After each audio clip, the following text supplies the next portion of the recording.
Paleopathology is the study of disease in ancient populations primarily based on what can be seen on the bones and teeth.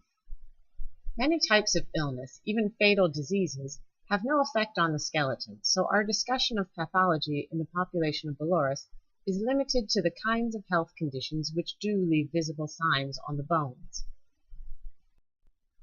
Based on what we could observe from the bones, most of the people at Bolores did not suffer from chronic diseases or skeletal trauma. The most common ailments in the Bolores population were those related to physical stress and aging.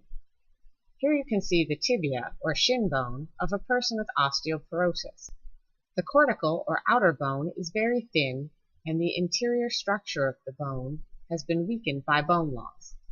This is in contrast with the findings from a radiogrammetric study, which found that most people buried at Bolores had dense, strong bones. Pathological changes, abnormalities in bone caused by disease processes or trauma, take only two different forms, either the addition of new bone or the removal or resorption of existing bone. Because of the limited ways in which bone reacts, the exact cause of pathological abnormalities can be difficult to pinpoint.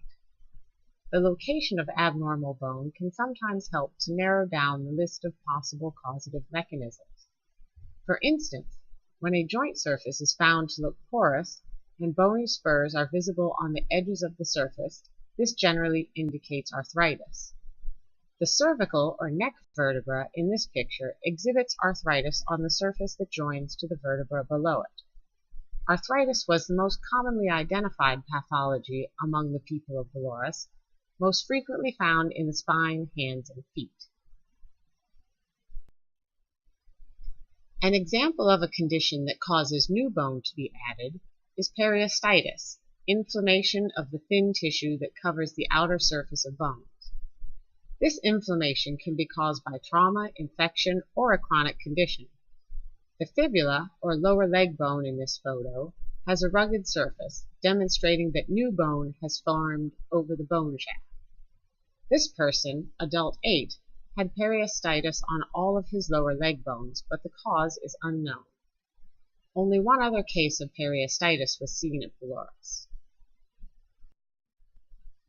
Another example of new bone addition from the Bolores collection is this knob-like formation on a different individual's fibula. This bone formation was likely part of the healing process after a ligament or muscle was torn at that spot.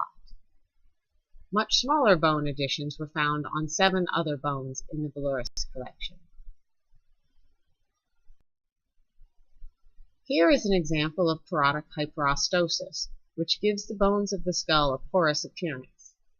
This is the result of both bone loss and bone formation, and the causes are believed to be nutritional stress and chronic illness. 2 children from Bolores were found to have parodic hyperostosis. Though a relatively high number of children were buried at Bolores, very few pathological bone specimens were recovered from these younger individuals.